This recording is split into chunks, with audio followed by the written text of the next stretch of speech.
मध्यभागी मोठे भगदाड पडले आहे। या उड्डाणपुलाला पडलेल्या भगदाडामुळे प्रवास करणे धोकादायक झाले आहे। मुंबई अहमदाबाद महामार्गावरील हा मोठा उड्डाणपूल आहे। सुमारे 100 ते 125 मीटर लांब उड्डाणपूल आहे। या मोठ्या उड्डाणपुलावर मोठे भगदाड पडल्याने प्रवास करणे धोकादायक झाले आहे। या मार्गावरील 3 महिन्यांपूर्वीच बनवलेला सिमेंट कॉन्क्रीटचा रस्ता निकृष्ट दर्जामुळे खराब होऊन प्रवास करणे जीवघेणा ठरत आहे। मुंबई अहमदाबाद महामार्ग हा वाहनांच्या वर्दळीचा महत्त्वपूर्ण महामार्ग असून वाहनांची मोठी ये-जा या ठिकाणी होत असते।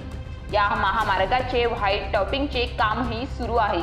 पावसाळ्यात या महामार्गाच्या कॉन्क्रीटिंग कामाला तडे गेले होते, तर कित्येक ठिकाणी खड्डे पडले आहेत। दरम्यान मुंबई अहमदाबाद राष्ट्रीय महामार्गावरील तलासरी येथे हा मोठा उड्डाणपूल आहे।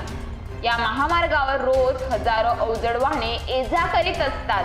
खराब रस्त्यामुळे महामार्गावरील प्रवास जीवघेणा ठरत आहे।